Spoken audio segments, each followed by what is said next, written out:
ஆன்மாவும் ஒன்றுதான். இந்த 3 பேர்கிட்ட இருக்கக்கூடிய ஆன்மாவும் ஒன்றுதான்.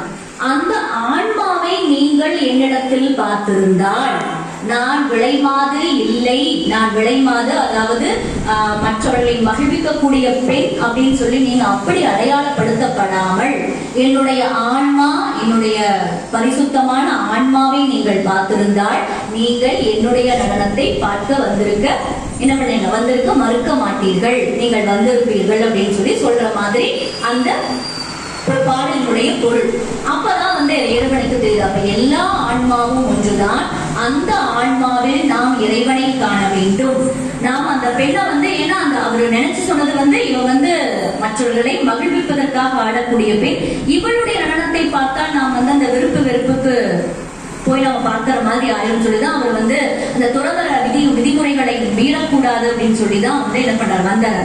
அப்ப இந்த பெண் ஒரு துறவி ஆகி இருக்கக்கூடிய ஒரு நபர். நீங்க என்ன பண்ணிருக்கணும், எந்த ஒரு உடலையும் அடையாளப்படுத்தி பார்க்கப்படாமல் அந்த உடலில் இருக்கக்கூடிய ஆன்மாவை பார்த்திருக்க வேண்டும். நீங்கள் ஏன் என்னுடைய ஆன்மாவை பார்க்கவில்லை என்று அவரை ஒரு என்ன சொல்றது, அவருக்குள்ள இருக்கக்கூடிய அந்த மனசை தட்டி எழுப்புற மாதிரி அவர் கேட்கக்கூடிய கேள்வி, அவ பாடக்கூடிய பாடல் விவேகானந்தருக்கு பதிஞ்சிருச்சு. உடனே என்ன பண்றாரு, அந்த அறையிலிருந்து உடனே எழுந்து போய் அவள் ஆடக்கூடிய மீதி நடனத்தை என்ன பண்றாரு பாக்குறார். அப்படி பார்க்கும் பொழுது அவர் அவள் ஒரு விலை மாது, அவள் மற்றவர்களை மகிழ்விப்பதற்காக ஆடுகிறாள் அப்படிங்கிற அடையாளத்தை மறந்து அந்த பெண்ணினுடைய உடலில் இருக்கக்கூடிய ஆன்மாவை பார்க்கிறார். அந்த ஆன்மாவை உற்று நோக்கும் பொழுது இந்த விவேகானந்தருக்கு தெரிகிறது, இந்த ஆன்மா போன பிறவியில் என்னுடைய அன்னையாக இருந்து என்னை வளர்த்தது என்று.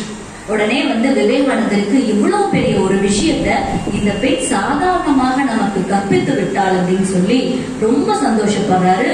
அதுக்கப்புறம் இதை அவரே ஒரு இடத்துல சுட்டி காட்டார். இந்த மாதிரி இந்த ஞானத்தை ஒவ்வொரு ஆன்மாவுக்குள்ளும் இறைவனை இறைவனுடைய திருவடியை, இறைவனுடைய உருவத்தை நாம் காண வேண்டும் என்ற இந்த விஷயத்தை எனக்கு கற்றுக் கொடுத்தது இந்த இடம்தான், இந்த பெண் தான் சொல்லி அவரே என்ன பண்ணியிருக்காரு, சுட்டி எழுதியிருக்காரு.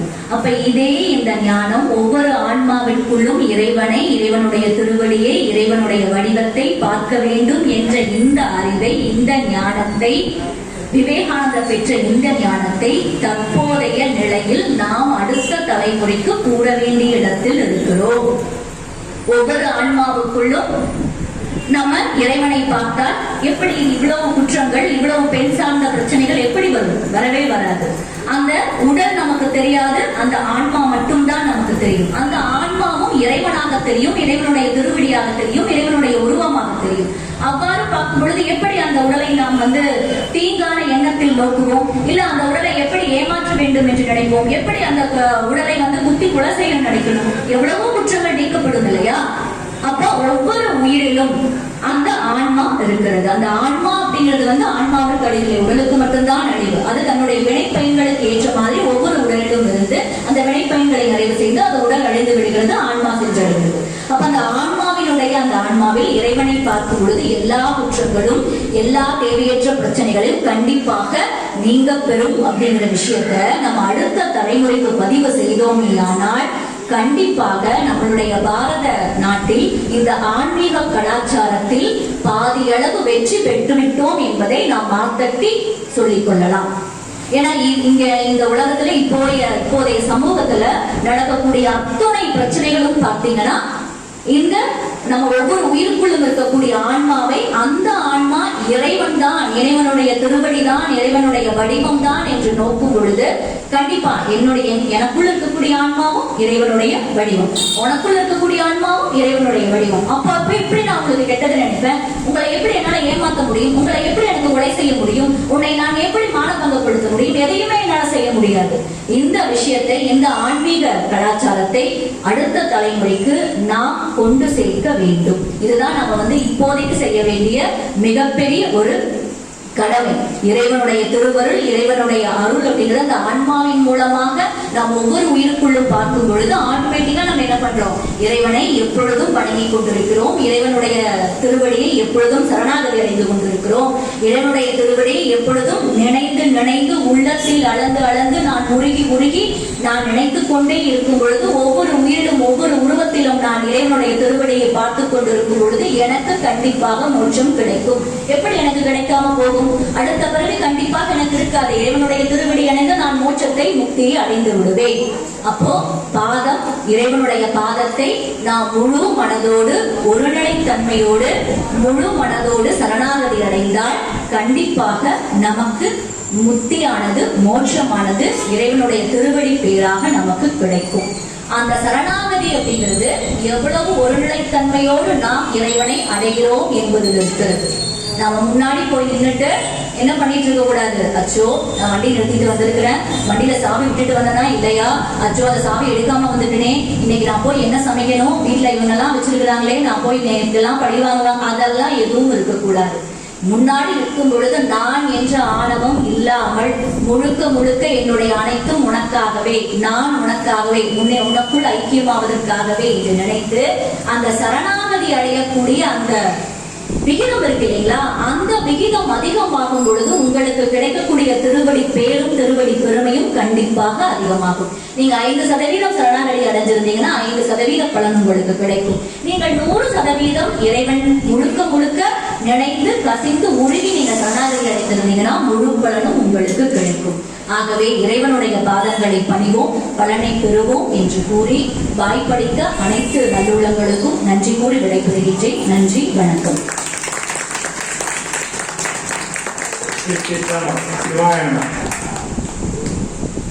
அம்மா பொள்ளாச்சியிலிருந்து சண்முகானந்த ஐயாவோட குருவை சிவத்தை குருவை நினைச்சு அடி பேருதல் தவமே, திருவடி பேருதல் தவமே, பலன் ஞானம் அபத ஞானம் என்ன சொன்னாங்க? பாதங்களுக்கு மலர் சேருங்க, பாதக மலர்களை விட்டு பாத கமலங்களில் உங்களது மனதை கொண்டு போய் சேருங்கள். அந்த பாத கமலங்களில் உங்களது பாத மலர்களை கொண்டு போய் சேர்க்க அளவுக்கு உள்ளத்தை எளிமையாக்குங்கள், மனதை தெளிவாக்குங்கள் அப்படின்னு சொன்னவங்க இந்த திருவடி சூட்டத்தை பற்றி சொன்னாங்க. அம்மா ஒரு இடத்த முக்கியமா அம்மாவுக்கு சொல்லுறேன். திருவடி சூட்டுதல் என்பது நல்லூர் பெருமணத்தை நினைந்துருகும் அடியாரை நைய வைத்தார், திருவடியின் மேல் தலைமையில் வைத்தார், நல்லூர் பெருமான நல்லவாரி. நாவுக்கரசர் பெருமானுக்கு அங்க திருவடியை சூட்டினாரு, அங்க இன்றையும் சடாயிதான் சூட்டுறாங்க. அது மட்டும் இல்லாம திருவடி பேரை பெறும் போது அந்த பேரை சொல்லும் போது அடி பேருந்த தவமே தவமேன்னு அந்த அடியை நினைக்கணும். அந்த அடியை நினைக்கிறதுக்காக அம்மா என்ன சொன்னாங்க, எல்லா ஆன்மாக்களையும் பார்த்தாங்க. அந்த ஆன்மா மட்டும் இல்ல, எவ்வுயிரும் தம்முயிர் போல் எண்ணி உரைக்கின்றார் எவரும் அவருள்ளே எண்ணுருவோம் சிவபெருமான் நலனையும் ஆறுகின்ற இடம் அந்த ஆன்மா. அந்த ஆன்மாவிலே நாம் திருவடியை பற்றுதல் வேண்டும். அப்பற்றும் பொழுது அந்த பரஞானம் அபரஞானம் எல்லாம் ஒன்றாகி திருவடி ஞானம் கூட்டி வைக்கும். திருவடி ஞானமே சரணம். சரண் எங்க இருந்தாலும் அந்த சரணாகதி என்ற தத்துவத்திலே வர வேண்டும். அதுக்கு அதான் கதையெல்லாம் சொன்னாங்க. கங்கையில ஒருத்தர் குளிக்க போறான், யாரு புண்ணியமான வந்தியில போய் காப்பாத்துங்கன்னு சொன்னப்போ எல்லாம் ஒதுங்கினாங்க. ஒரு பாவப்பட்டவன் கங்கைய புனிதமா நினைச்சு குளிச்சான், ஆனா இறைவன் கையெழுத்தினாரு. அது மாதிரி ஆன்மாக்களிலே நமக்கு எங்கேயுமே பேதம் இல்லை. ஆன்மாவிலே உள்ளவன் இறைவன்.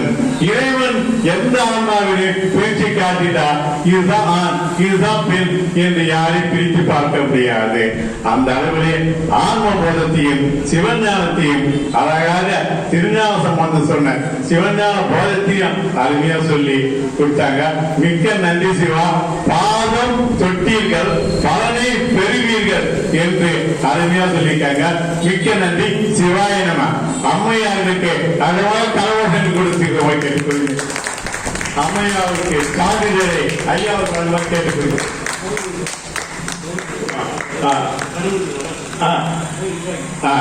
ஐயா கோயில் நிர்வாகி கணபதி கொஞ்சம் வேலைக்கு ஒரு மாதிரி கேட்டுக்கொள்கின்றேன். அம்மாவுக்கு மாலை மணிகள் சேர்த்து கேட்டுக்கொள்கிறேன். ஏகம் பக்தனை எந்தாய் போற்றி, பாகம் பெண்ணு ஆனாய் போற்றி.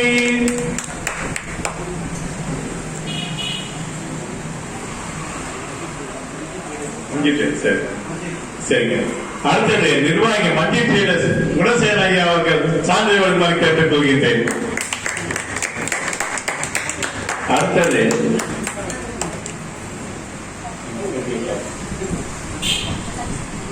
வாங்க சிவாயம் இல்லைங்க. அதாவது குருவோடு இருந்து ஆசீர்வாதம் வாங்கன்னு அம்மா விருப்பப்பட்டாங்க. அந்த இங்க இறைவன் இருக்கிறது கூட்டி விக்குது. அது மட்டும் இல்ல வாங்க சிவம். அம்மாவுக்கு பொன்னாடை போட்டு மாதிரி அம்மா அவர்களை அழைக்கின்றேன். சிவாயம்.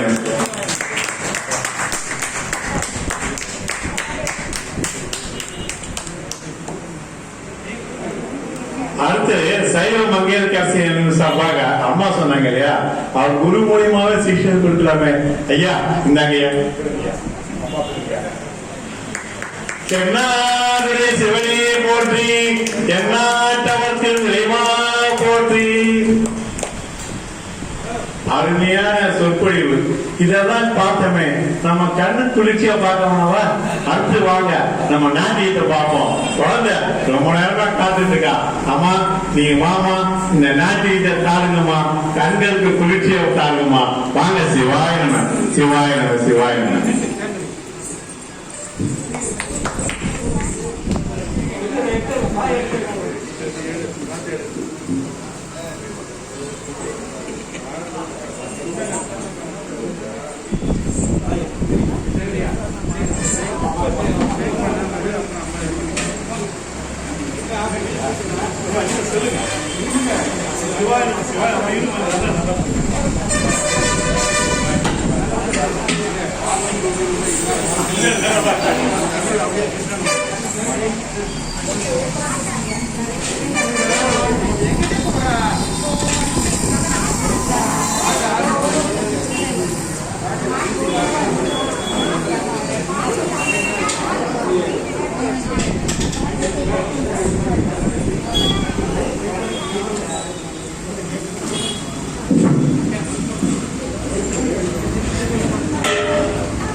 Thank you sir.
திருச்சிற்றம்பலம் சிவாயன்.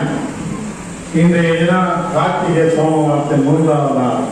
அருமையா வேதவா வேதவா என்று பார்த்தீங்கன்னா நடனத்தோடு ஆடி சிவன் நடனத்தோடு அருமையாக எங்கும் முடிவது சிவன் அருளே சிவனே எங்கும் சொல்லி அருமையா நாட்டிக்க முடிச்சிருக்காங்க. குழந்தைய அதுவே எல்லோரும் ஒரு கரங்களை எழுப்பி பாராட்டுமாறு கேட்டுக்கொள்கிறேன். சிவாய நம சிவாய நம. குழந்தை சாதனா அவர்களுக்கு கோயில் மரியாதையை செலுத்துமாறு ஐயா அவர்களை இருக்கின்றேன்.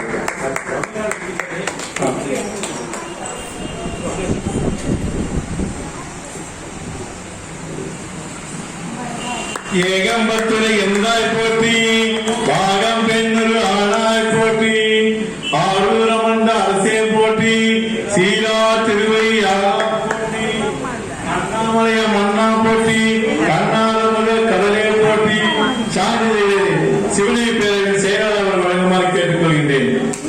சிவாய நம சிவாய நம.